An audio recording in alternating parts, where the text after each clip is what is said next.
묵상 기도 하심으로 사순절 5번째 주일 예배를 하나님께 드리겠습니다.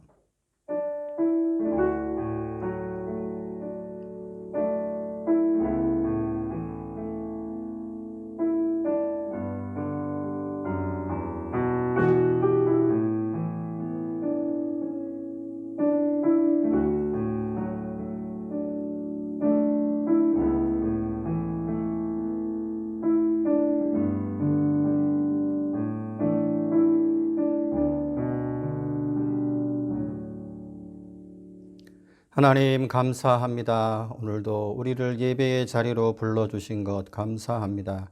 우리의 예배를 받아주시고 한없는 은혜를 부어주시옵소서.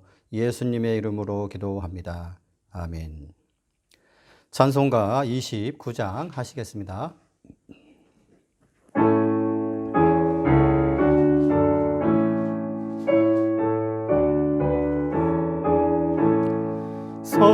성도여 다 함께 할렐루야 아멘. 주 찬양하여라 할렐루야 아멘. 주 보좌 앞에서 대가신 은혜를 다 찬송하여라 할렐루야 아멘. 만문을 열어라 할렐루야 아멘. 온 하늘 울려라 할렐루야 아멘.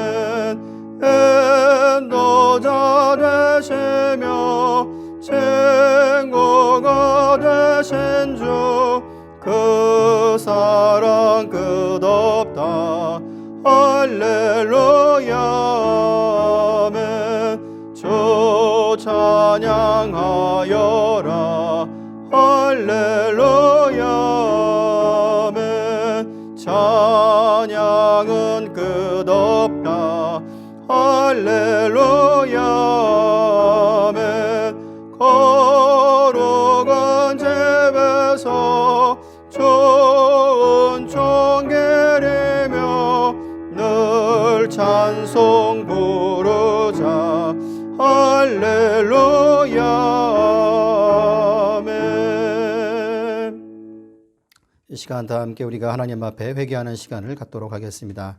지나온 모든 시간을 돌아볼 때 모든 것이 하나님의 은혜였음을 고백합니다. 그리고 하나님은 한 번도 우리를 실망시키신 적이 없으십니다. 우리가 하나님의 심실하심과 약속을 온전히 의지했는지 이 시간 회개하고 하나님만을 바라보게 해달라고 기도하는 시간을 갖겠습니다. 하나님 감사합니다. 주님의 한량없는 은혜가 날마다 우리와 함께하고 있는 것을 감사합니다. 그럼에도 우리가 주님의 은혜를 잠시라도 잊어버리고 하나님을 향하여서 불신앙과 원망을 한 것이 있다고 하면 이 시간 회개하오니 용서하여 주시옵소서.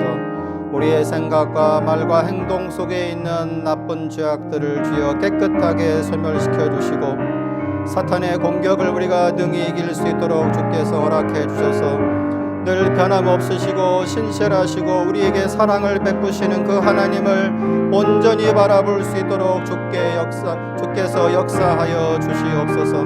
그래서 온전한 기쁨과 온전한 사랑과 온전한 헌신을 주 앞에 올려드리는 모스크바 장로교회 모든 성도들이 될 수 있도록 함께 하시고 이 시간 성령께서 함께 하셔서 우리에게 은혜를 베푸시고 모든 아픔과 아버지 하나님이여 죄악들이 치유되고 용서받을 수 있도록 주께서 우리에게 은혜를 베풀어 주시옵소서. 말씀을 통하여서 우리가 새로운 도전과 하나님의 은혜의 길을 찾을 수 있도록 함께해 주시옵소서. 예수님의 이름으로 기도합니다. 아멘. 디도서 2장 14절에 그가 우리를 대신하여 자신을 주심은 모든 불법에서 우리를 속량하시고 우리를 깨끗하게 하시기 위해서라고 말씀하셨습니다. 회개한 우리의 죄가 용서받았음을 믿습니다. 아멘. 다 함께 사도신경 하심으로 우리의 믿음을 고백하겠습니다. 나는 전능하신 아버지 하나님 천지의 창조주를 믿습니다. 나는 그의 유일하신 아들 우리 주 예수 그리스도를 믿습니다.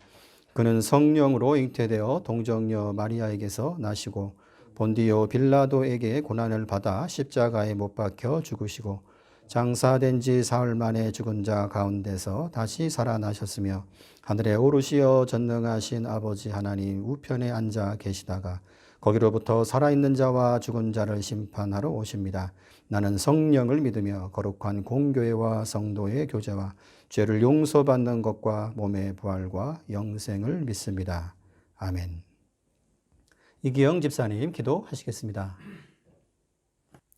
우리의 영원한 소망과 생명이 되시는 하나님 아버지, 오늘도 거룩하고 복된 주일을 맞아 대면과 비대면으로 마음과 뜻을 합하여 예배를 드릴 수 있도록 인도하여 주시니 감사와 찬양을 올려드립니다. 지난 한 주간 세상과 타협하며 신실한 그리스천으로 구별되지 못한 저희들의 초라한 모습을 이 시간 하나님 앞에 내려놓습니다. 남은 사순절 기간에는 영 죽을 수밖에 없는 저희들을 살리시려고 십자가에 달리신 예수님의 고난을 기억하며 더욱 경건하고 절제된 모습으로 그 크신 은혜에 감사하며 고쳐지지 않는 죄된 모습을 진정으로 회개하게 하시옵소서. 통회하는 심령마다 십자가 보혈의 능력으로 깨끗하게 하여 주시옵고 질그릇처럼 깨지기 쉬운 연약한 저희들을 지켜주시고 보호하여 주셔서 영육 간의 강건함을 더하여 주시옵소서. 아직까지도 코로나로 인해 정상적인 경제활동에 어려움이 있습니다. 이로 인해 물질적인 어려움에 있는 모든 성도들을 친히 위로하여 주시고 저희들이 구하고 찾고 두드릴 때마다 함께 하시는 주님께서 간구를 들으시고 우리들의 필요를 채우시는 은혜를 경험하게 하여 주시옵소서.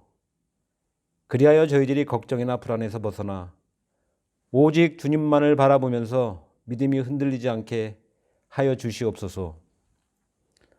또한 여러 건강상의 문제로 고통받는 성도들에게도 여호와 라파 하나님의 놀라운 치유의 능력을 행해서 당초에 지으신 그대로 완전케 회복하게 하여 주시옵소서.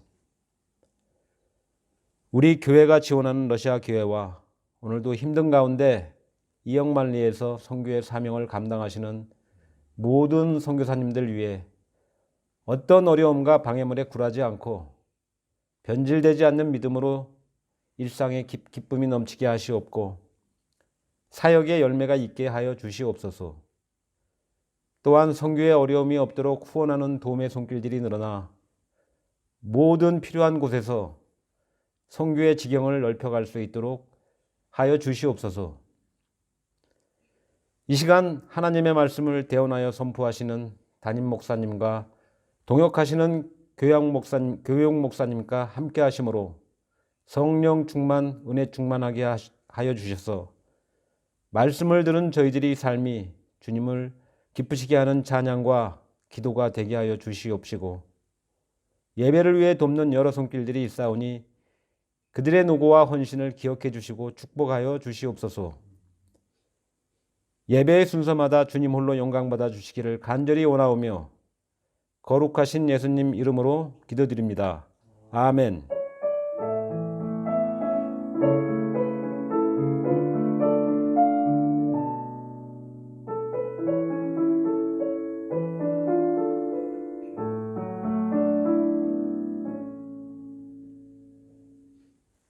찬송가 218장 하시겠습니다.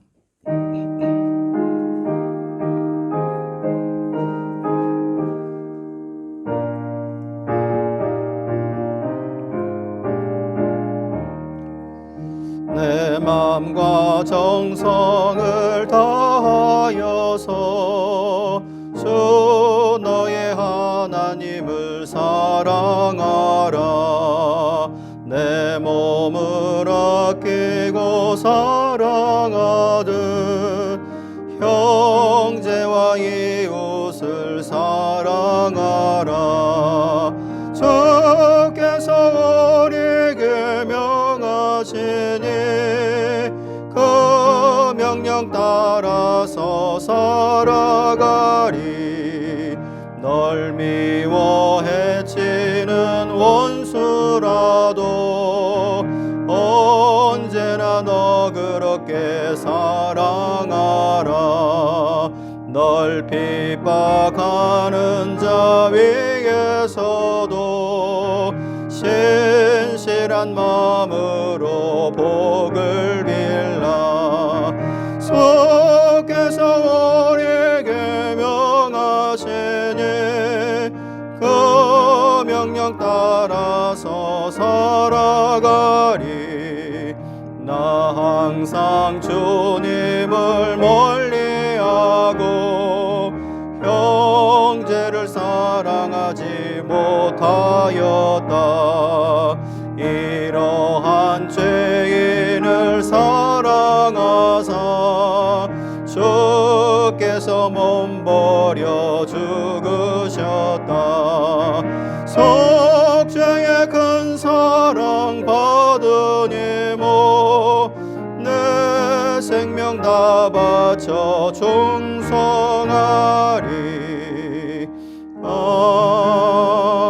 아멘. 오늘 보실 하나님 말씀은 마가복음 14장 1절에서 11절까지 말씀입니다. 마가복음 14장 1절에서 11절까지 말씀입니다. 다 함께 봉독하시겠습니다. 이틀이 지나면 유월절과 무교절이라 대제사장들과 서기관들이 예수를 흉계로 잡아 죽일 방도를 구하며 이르되 밀란이 날까 하노니 명절에는 하지 말자 하더라.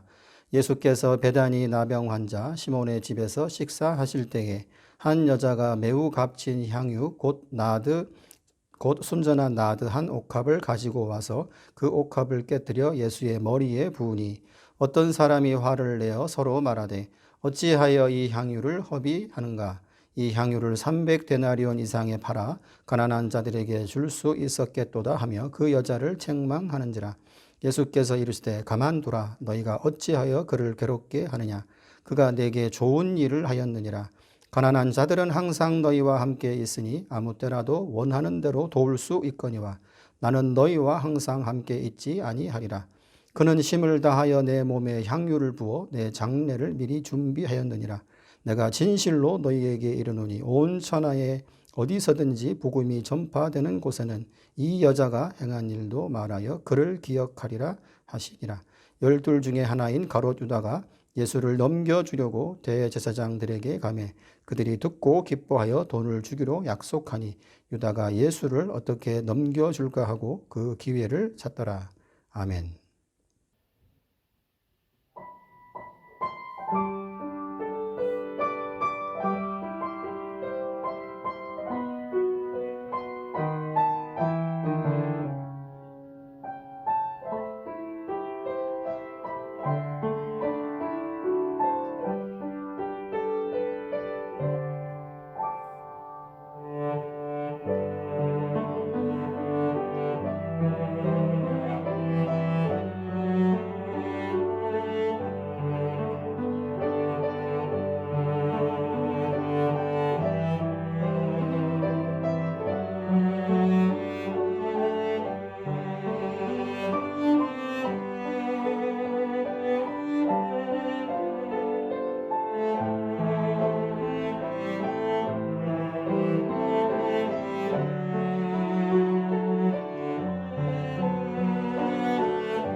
아름다운 낭비라는 제목으로 목사님 말씀 전하시겠습니다.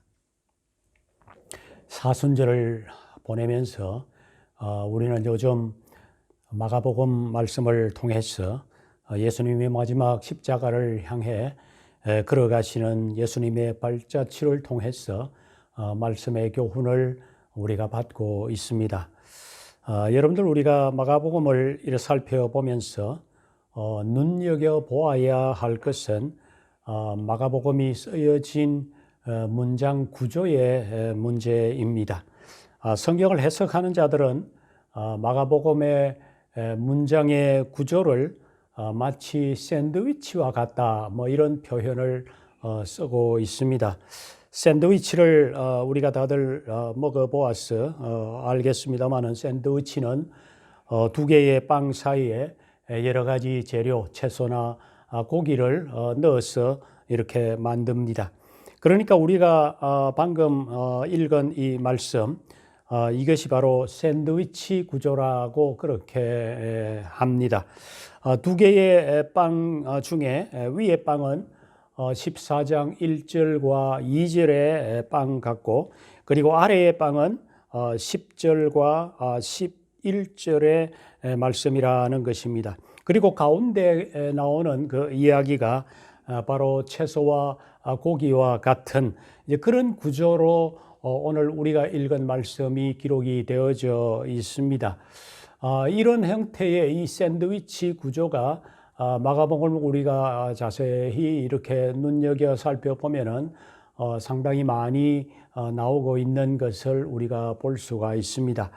1절과 2절을 우리가 보면은 대제사장들과 서기관들이 지금 예수님을 잡아 죽이려고 하는 그런 음모를 꾸미고 있는 상황을 표현을 하고 있습니다.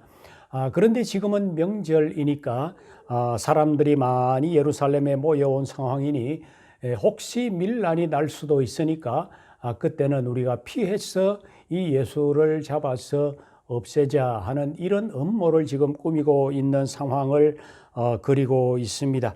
그리고 10절과 11절에 가서 보면은 내용이 어떤 내용이냐 하면은 바로 가룟 유다가 예수님을 돈을 받고 팔려고 하는 그런 약속을 하고 있는 이야기가 이제 기록이 되어져 있는 것을 봅니다. 그러니까 여러분들, 이 두 그룹의 사람들은 지금 어떤 모습을 보이고 있습니까? 하나같이 자기 이익을 찾아가는 사람들이지요. 절대로 이 손해를 보지 않겠다고 하는 그런 사람들의 무리인 것을 우리가 알 수가 있습니다. 1절과 2절에 나오는 지도자들은 자기들이 그동안 누려왔던 이 정치적인 종교적인 그런 어떤 기득권을 예수라고 하는 사람에게 빼앗기지 않겠다고 하는 그런 어떤 이 사람들이고, 그리고 10절과 11절에 나오는 이 가룟 유다는 경제적인 이익을 취하려고 하는 그런 사람이지요.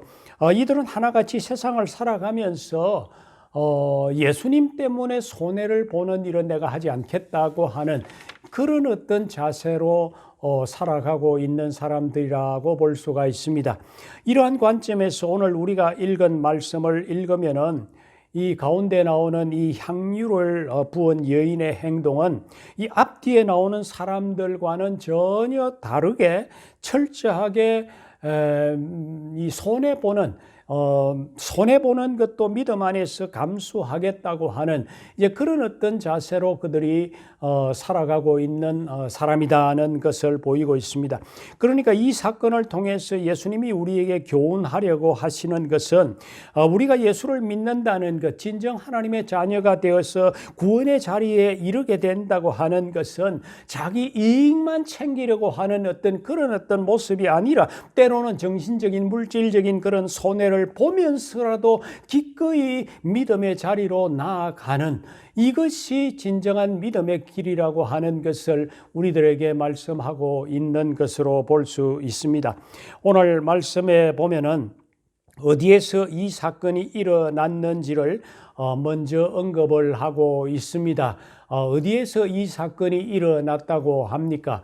3절에 보면은 베다니에 이 나병 환자 시몬의 집에서 예수님이 식사하실 때 일어난 사건이라 이렇게 이제 시작을 합니다. 이 베단이라고 하는 이 동네는 우리에게 참 익숙한 그런 동네이지요. 여러분들이 기억하실지 모르겠습니다만은 이 베다니에서 예수님이 나사로를 살리신 이제 그런 어떤 동네입니다. 나사로가 죽은 지 사흘이나 지났는데 예수님이 그를 다시 살아나도록 했던 참 엄청난 놀라운 이 기적적인 일이 이 베다니에서 일어났던 겁니다. 나사로의 여동생이 두 명이 있죠. 그 여동생이 누구입니까? 바로 마르다와 마리아입니다. 바로 이런 엄청난 은혜의 기적이 일어난 동네가 바로 베다니였다는 것입니다. 그런데 오늘 예수님이 식사를 하는 집은 바로 시몬의 집이라고 소개를 합니다. 시몬이 누구인지는 정확하게 우리가 알 수가 없습니다만은 나병 환자라고 소개되고 있는 것을 봐서 그가 아마 과거에 나병 환자였는데 예수님을 통해서 치유의 은혜를 맛본 그런 사람으로 보입니다. 그러니까 나사로와 시몬은 같은 동네에 살면서 모두 예수님으로부터 은혜를 체험했던 자로서 예수님이 지금 자기 동네에 와서 예수님께 은혜의 감사를 표현하는 그런 어떤 식사의 자리라고 볼 수가 있는 것이지요. 여러분들 우리가 삶을 살아가면서 누군가로부터 은혜를 입었으면 그 은혜에 보답하려고 하는 것이 우리들의 마음이고 또 그렇게 하는 것이 얼마나 중요한지요. 그런데 예수님을 모시고 잔치를 하는 상황 가운데에서 어떤 일이 일어났습니까? 3절에 보니까 한 여자가 매우 값진 향유 곧 순전한 나드 한 옥합을 가지고 나왔다 이렇게 합니다. 이 동일한 사건을 우리가 이 요한복음 12장에서도 읽을 수 있는데요. 여기에서 한 여자가라고 표현된 이 사람의 이름이 요한복음 12장에서는 나옵니다. 그가 바로 마리아였습니다. 바로 나사로의 여동생 마리아입니다. 그 여인이 예수님 앞에 옥합을 가지고 와서는 그 옥합을 깨뜨려 예수님의 머리에 부었다고 합니다. 그러니까 그 향유가 예수님의 몸과 발등으로 흘러내렸고 예수님은 그 여인은 자신의 머리카락을 가지고 예수님의 발을 씻겨 드렸다고 그렇게 이제 요한복음에서 우리가 읽어볼 수가 있습니다. 이 장면을 보던 어떤 사람들이 화를 내면서 4절에 보면은 어찌하여 이 향유를 허비하느냐라고 그렇게 면박을 주고 있습니다. 여러분들 이 향유의 이름이 뭐라고 합니까? 나드라고 그렇게 합니다. 사실 나드라고 하는 이 향유는 이스라엘에서 나지 않는 향유라고 합니다. 주로 인도에서 수입되는 향유에서 굉장히 비싼 가격에 거래가 되는 것으로 알려져 있었습니다. 그러니까 당시에 인도에서 수입을 했으니 상당히 엄청난 고가에 팔렸던 그런 향유였던 것입니다. 가격이 300데나리온이나 된다고 했으니까 일반 노동자가 거의 1년을 일해서 얻을 수 있는 그런 어떤 엄청난 금액을 주어야만 살 수 있는 그런 향유였던 것입니다. 이런 비싼 고가의 향유를 한순간에 쏟아 부었으니 그런 반응이 나오는 것은 어쩌면 자연스러운 현상이라고 하는 생각이 들어집니다. 사람들은 그것을 팔아서 가난한 자들에게 나누어 주면은 얼마나 좋았겠느냐라고 그렇게 이 마리아를 책망을 했습니다. 그러나 그 여인은 아무런 말이 없습니다. 자기는 분명 예수님이 자기와 자기 오빠에게 베풀어 주신 그 은혜를 생각할 때에 이 정도쯤은 기꺼이 이 바쳐도 참 정말 괜찮은 일이다. 정말 이 자기에게 베풀어 주신 그 은혜에 보답하는 길이라고 생각하고 그렇게 했습니다. 때로 우리가 교회 생활을 하다가 보면은 진짜 주님의 은혜를 알고 헌신하는 사람들은 말이 별로 없지요. 내가 뭔가를 한다고 요란하게 벌리는 사람들보다는 말없이 조용하게 섬기고 헌신하는 사람들이 있습니다. 있습니다. 그 사람들이 진정 이 주님의 은혜를 받은 사람이 아닌가 이런 생각을 해봅니다. 그런데 여러분들 사람들의 반응과는 다르게 예수님은 오히려 그 여인의 편에 섰습니다. 6절에 보니까 예수님은 가만두어라 너희가 어찌하여 그를 괴롭게 하느냐 그가 내게 좋은 일을 하였느니라 했습니다. 예수님은 이 그가 내게 좋은 일을 했다고 그렇게 표현을 합니다. 여기에서 좋은 일이라고 하는 단어의 헬라어는 칼론 에르곤이라고 하는 단어인데 이 단어는 성경학자들의 이 해석에 의하면은 정확한 의미는 좋은 일보다는 오히려 아름다운 일이라고 표현한 것이 더 맞다고 해석을 합니다. 여러분들 표면적으로 보면은 그런 엄청난 고가의 향유를 깨뜨려 버렸으니 낭비라고 하는 것이 어쩌면은 맞습니다. 그런데 예수님은 그 여인의 했던 행동을 뭐라고 합니까? 아름다운 낭비였다. 이렇게 지금 예수님이 말씀하고 있는 것이죠. 이 표현은 역설적인 표현입니다만은 이 낭비의 사건을 아름답다고 예수님이 말씀하신 이유가 여러분들 어디에 있다고 생각하십니까? 저는 거기에 몇 가지 이유가 있다고 생각을 합니다. 그 첫 번째가 그 여인의 그런 행동에는 아름다운 동기가 있었기 때문입니다. 그 여인의 마음속 깊은 곳에서는 예수님이 베풀어 주신 그 은혜에 깊이 감사해서 예수님을 그 사랑하는 그 마음의 동기가 있었던 거죠. 예수님을 진정으로 사랑하는 그 아름다운 마음의 동기가 그 여인에게는 있었던 것입니다. 주님은 바로 그것을 보셨던 것입니다. 우리가 흔히 느끼는 대로 이 사랑에 빠진 사람은 계산을 하지 않지요.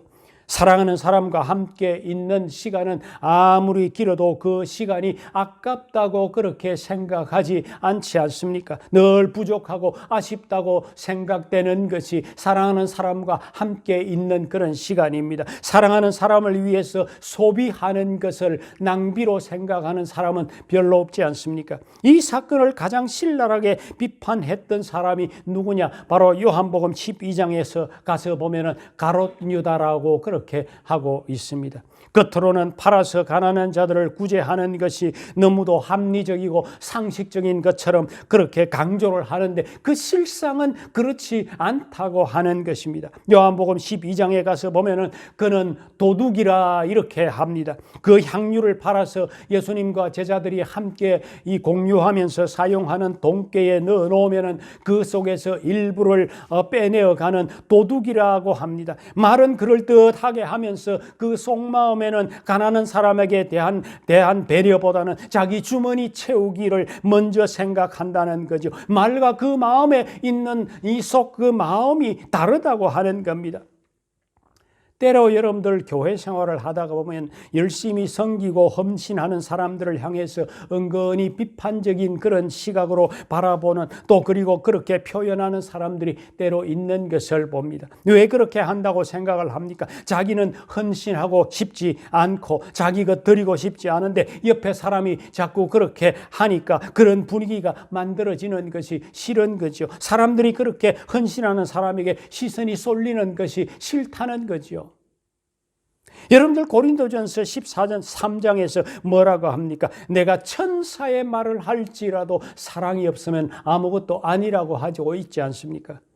내가 비밀스러운 세계를 알고 산을 옮길 만한 그런 믿음이 내게 있어도 사랑이 없으면 아무것도 아니라고 하고 있지 않습니까?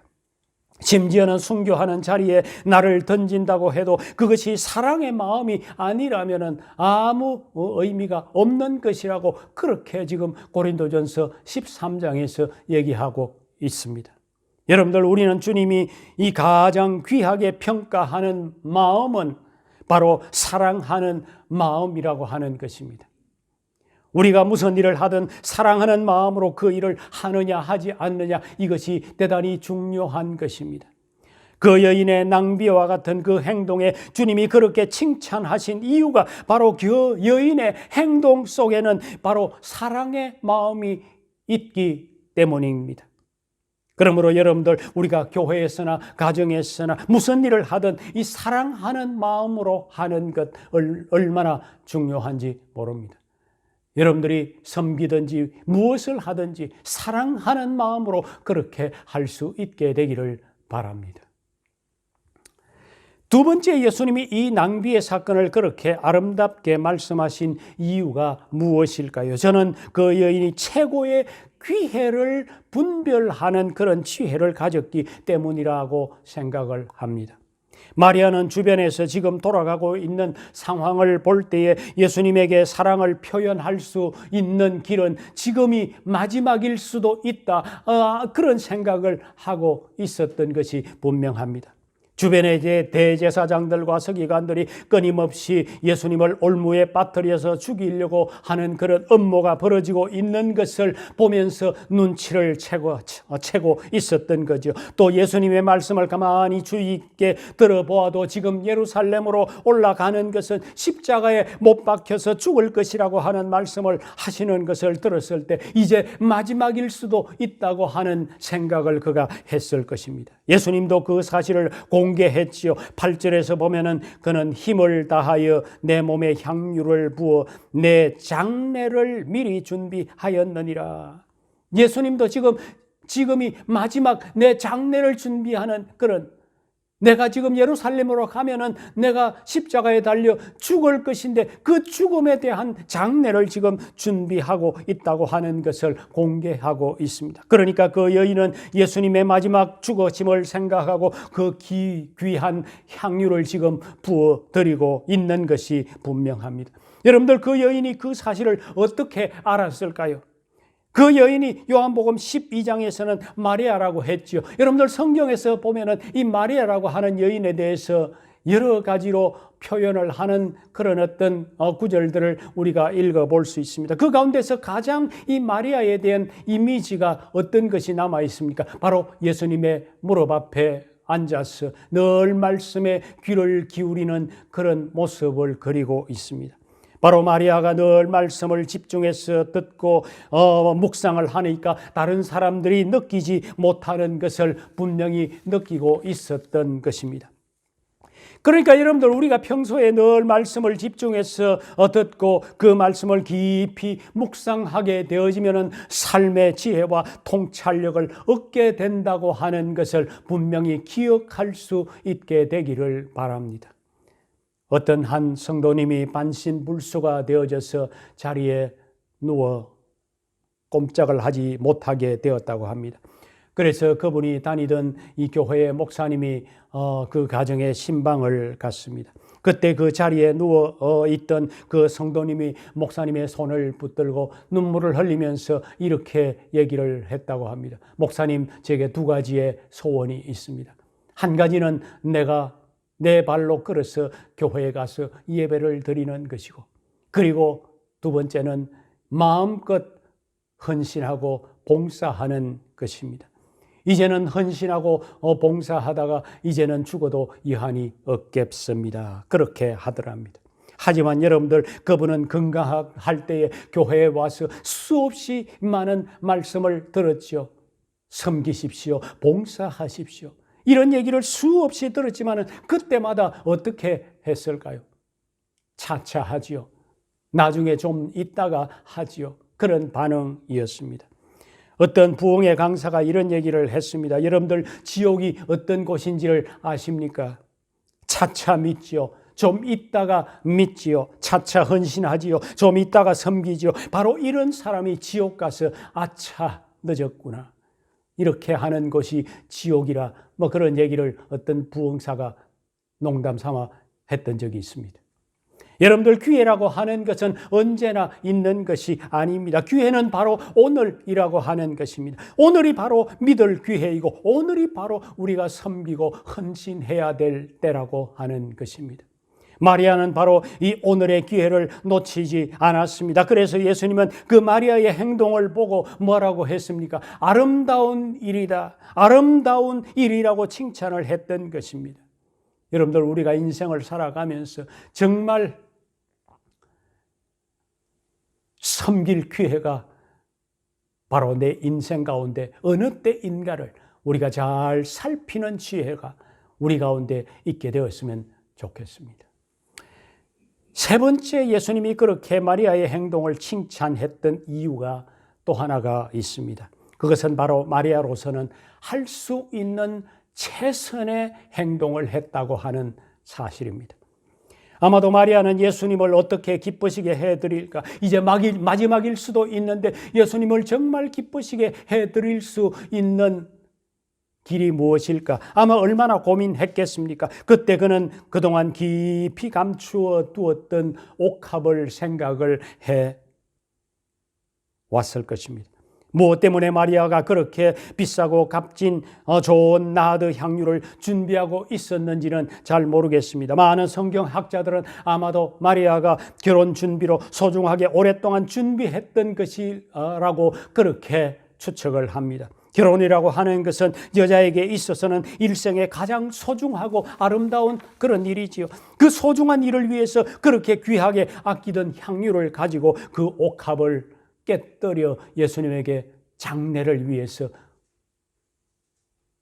쏟아부으셨습니다. 저는 이 장면을 보면서 뚜껑을 열어서 조심스럽게 조금만 부어드려도 사실은 엄청난 이 가치 있는 헌신을 한 것일 텐데 왜 그렇게 옥합을 아예 깨뜨려 버렸을까? 그냥 뚜껑을 열어서 예수님에게 부어드렸다면 나중에 그 옥합이라도 또 다른 용도로 귀하게 쓰일 수 있었을 텐데 왜 그렇게 했을까? 이런 생각을 해보았습니다. 저는 그 장면을 이렇게 보면서 느끼는 것은 자신이 가지고 있는 가장 소중한 것을 오직 한 분, 바로 예수 그리스도를 위해서 모두를 쏟아붓고 싶은 바로 그분만이 이 옥합을 사용하실 분이라고 하는 그 사실을 분명하게 하고 싶었던 아마 그런 생각이 그에게 있지 않았나 생각을 합니다. 그 옥합이 또다시 다른 사람이 다른 목적으로 사용할 수 없도록 온전히 예수님에게만 그 옥합을 사용하고 싶은 그런 어떤 마음이 그 여인에게 있었던 것이 아닐까 생각합니다. 8절에 보면 그는 힘을 다하여라고 하는 것은 마리아로서는 사실 최선의 것을 드리고 싶은 그 마음이 그 속에 그대로 녹아있는 것을 보게 됩니다. 바로 이 사실을 주님은 느낄 수 있었던 거죠. 여러분들, 우리가 정말 주님의 은혜를 입었다면 우리가 주님께 무엇을 드릴 수 있을까요? 우리가 주님에게 드릴 수 있는 것이 무엇일까요? 내가 주님께 무엇을 드리면 최선의 것을 드렸다고 할 수 있을까요? 여러분들, 우리가 주일날 예배를 드립니다. 일주일이 7일이니까 7분의 1을 예배에 드리고 있습니다. 그것도 하루 중에 여러분들 딱 1시간 예배를 드립니다. 물론 일부 성도들 가운데서는 수요 성경 공부에도 나오고 또 금요 기도회도 참석을 하죠. 우리가 이렇게 짧은 시간 예배를 드리지만 우리의 마음은 시간의 일부분만 주님께 드린다는 그런 마음으로 예배를 드리는 것이 아니라 우리의 삶의 모든 시간, 우리의 이 삶의 모든 행위, 이것이 주님께 드려지는 예배라고 생각하는 바로 그것이 우리에게 있어서 예배라고 하는 것입니다. 말씀을 맺겠습니다. 아프리카의 선교사의 아버지라고 그렇게 생각되어지는 한 사람이 있죠. 바로 리빙스톤 선교사입니다. 리빙스톤 선교사에 대해서 이런저런 얘기가 참 많이 있습니다. 그는 어릴 때에 어떤 선교사님이 교회에 와서 선교에 대해서 간증을 하는데 너무 감동을 받고는 12살의 어린이가 선교 헌금을 자기도 하고 싶은데 자기 주머니를 아무리 뒤져봐도 헌금을 할 만한 그런 돈이 보이지를 않았습니다. 그때 번뜩 생각하기를 그가 바로 자기의 몸을 하나님에게 드려야 되겠다, 그런 생각에 헌금함에 자기의 몸을 올려 놓았다고 그런 일화가 있습니다. 그 일로 인해서 그는 나중에 선교사가 되었죠. 그런데 선교사가 되어져서 어느 마을에 추장을 전도를 해서 그 추장이 예수를 믿게 되었습니다. 그래서 어느 날 감사한 마음으로 그 추장이 밀가루 한 푸대를 가지고 왔더랍니다. 그래서 리빙스톤이 이렇게 말했습니다. 죄송하지만 하나님이 이 밀가루 한 푸대로 만족하시고 기뻐하시겠습니까? 그랬더니 그 다음 주일날 이 추장이 백마를 한 마리 가지고 왔더라고 합니다. 리빙스톤이 웃으면서 하나님이 이 백마 정도로 만족하시겠습니까? 그랬더니 그 추장이 울상이 되어져서 돌아갔는데 그 다음 주일에 자기의 머리에 꽂힌 추장 핀을 가지고 왔더랍니다. 추장의 명예와 권위를 모두 하나님께 드리겠다고 하는 그런 표시로 그렇게 했다고 합니다. 그때 또다시 리빙스톤은 글쎄요, 하나님이 이 정도로 만족하시겠습니까? 그랬답니다. 그때 또다시 그랬더니 이 추장이 화를 내면서 선교사님, 이제 저에게 남은 것은 아무것도 없습니다. 이 몸뚱아리밖에 없습니다. 그랬답니다. 그때 리빙스톤이 이렇게 말했습니다. 맞습니다. 바로 하나님은 당신의 몸뚱아리, 바로 당신의 몸, 당신 자체를 하나님은 가장 기뻐하실 것입니다. 여러분들, 리빙스톤이 이렇게 아프리카에 가서 선교를 이런 마음으로 했습니다. 나중에 아프리카에서 리빙스톤이 죽었습니다. 영국에서 리빙스톤의 시체를 가지고 와서 영국에서 장례를 치르기로 그렇게 했습니다. 그런데 아프리카 사람들은 시신은 영국으로 운구해 가더라도 그 사람의 심장은 아프리카에 묻게 해달라고 그렇게 요청을 했답니다. 그것은 바로 아프리카를 사랑했던 그 마음, 그 심장은 이 땅에 묻혀져야 된다고 하는 그런 마음이 있었던 것이었습니다. 여러분들, 우리 주님은 우리를 구원하시기 위해서 자신의 모든 것을 쏟아 부으신 분이십니다. 십자가에 자신을 온전히 내어 주셨습니다. 십자가에서 살찢고 피 흘려 우리의 모든 죄를 씻어주시고 우리를 영원한 천국으로, 영원한 구원의 자리로 이끌어 주셨던 것입니다. 그렇게까지 하신 주님께 우리가 할 수 있는 일이 무엇일까요? 우리가 어떻게 해야 되겠습니까? 마리아는 자신에게 있던 가장 소중한 옥합을 가지고 나왔습니다. 여러분에게 있는 옥합은 무엇입니까? 주님 앞에 그 옥합을 깨트리는 우리 모두의 삶이 있었으면 좋겠습니다. 우리 주님이 기뻐하시는 그 옥합이 무엇인지 우리 자신들을 돌아보고 정말 우리 주님이 가장 기뻐하시는 그 옥합을 드리는 삶의 헌신이 우리 모두에게 있게 되기를 주의 이름으로 축원합니다. 기도하십시다. 주님, 감사합니다. 사순절을 보내면서 예수님의 발자취를 따라가면서 말씀을 들을 수 있는 그런 기회를 저희들에게 주시니 감사합니다. 오늘은 수많은 세상의 사람들이 예수님을 욕하고 모욕하고 비판하지만 그 가운데서 조용히 말없이 옥합을 깨뜨려 예수님을 향한 사랑의 마음을 표현하고 예수님에게 마지막일 수도 있다는 생각으로 마지막 장례를 준비하고 또 최선의 것을 들여서 예수님을 기쁘게 했던 그 마리아의 모습을 통해서 다시 한 번 더 우리의 자신의 모습을 볼 수 있게 해 주셔서 감사합니다.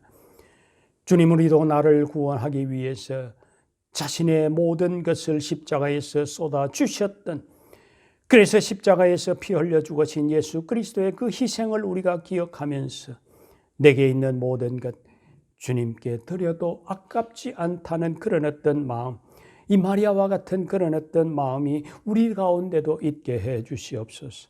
오늘도 예물을 드리는 우리의 성도들의 손길을 축복하시고 드리는 그 마음을 기쁘게 받아 주시옵소서. 가정을 지키시고 자녀들을 축복하시고 삶의 기업을 축복해 주시옵소서. 특별히 육체적으로 누워있는 분들에게 하나님 치유의 손길을 바라시고 속한 회복을 허락해 주시옵소서. 우리를 통해서 우리 하나님 영광 받으시옵소서. 예수님 이름으로 기도합니다. 아멘. 찬송 211장 하겠습니다.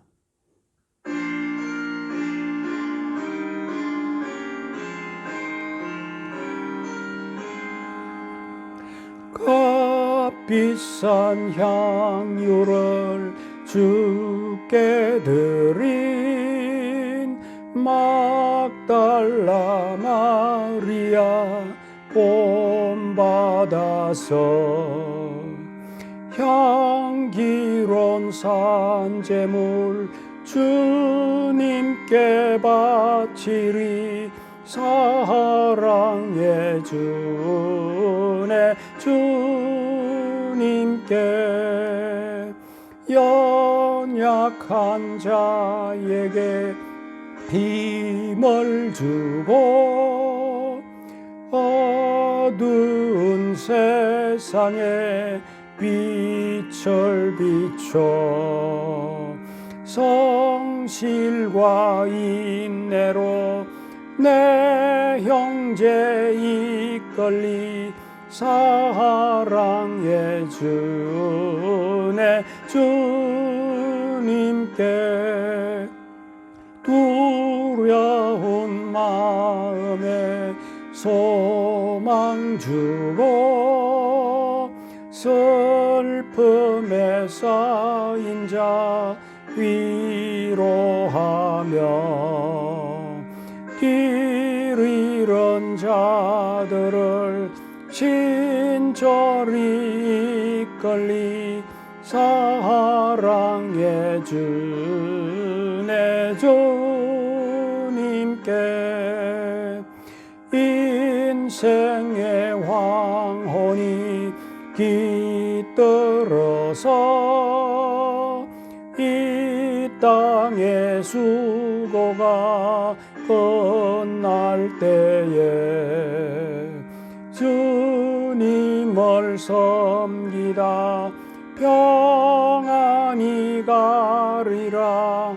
사랑의 주네 주님께 아멘. 사물의 기도하고 마치도록 하겠습니다.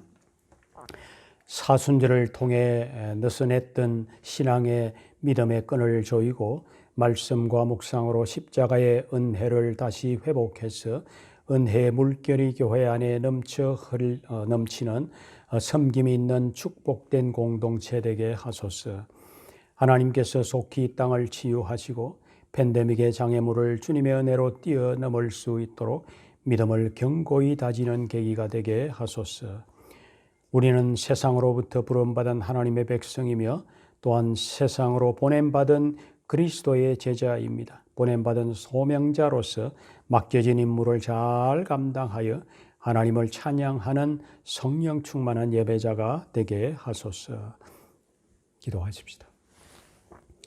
우리를 구원하신 예수 그리스도의 은혜와 하나님 아버지의 사랑과 성령의 교통하심이 오늘도 예배 자리에 나온 우리 모든 성도들과 그 가정과 삶의 기업과 그 자녀들 후손들 위해 지금부터 영원토록 함께 계실지어다. 아멘.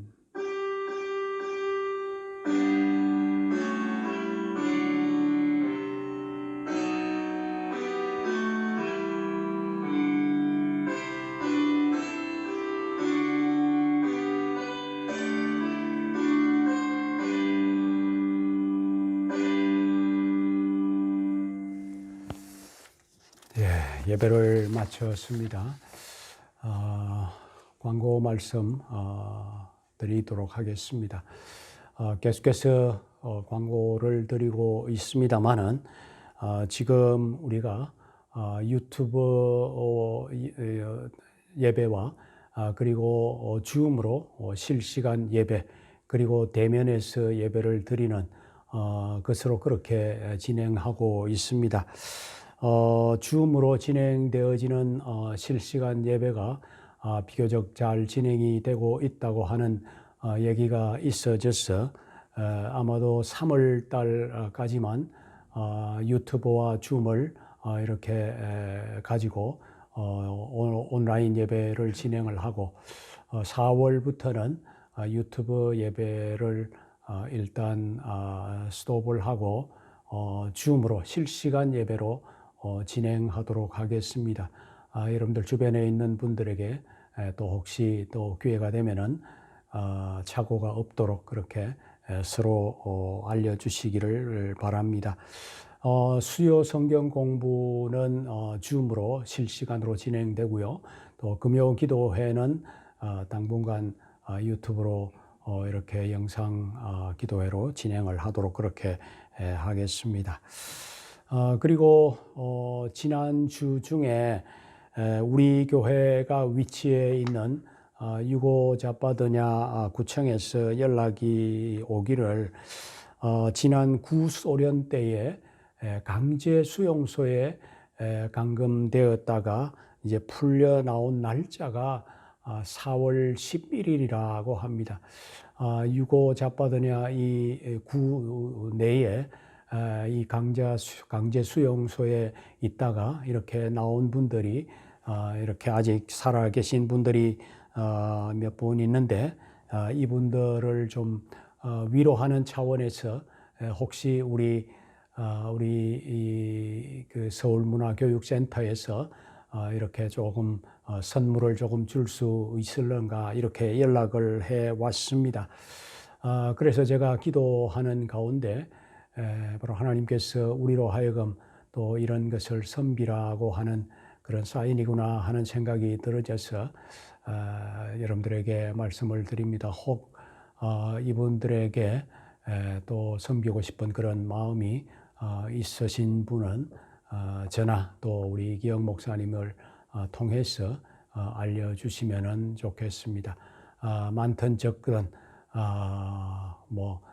상관없습니다. 여러분들의 마음이 이 속에 담겨지면은 참 좋겠다 하는 그런 생각이 들어집니다. 특별히 오늘 또 주님께서 우리에게 옥합을 깨트리는 그런 마음으로 섬기라고 하시는 이 말씀 또 우리에게 주셨으니까 이 말씀 또 우리가 섬기는 분들이 또 있게 되기를 바랍니다. 여러분들이 이제 대면 예배에 오시면은 교회 요람도 받으실 수 있고 또 그렇습니다. 대면 예배에 참석하시는 분들이 조금씩 늘어날 수 있게 되기를 바랍니다. 이상입니다. 예배를 마쳤습니다. 여러분들 건강 유의하시고 또 감염되지 않도록 또 우리가 더 주의해서 그렇게 건강한 모습으로 또 뵐 수 있게 되기를 바랍니다. 예배를 마쳤습니다. 안녕히 계십시오.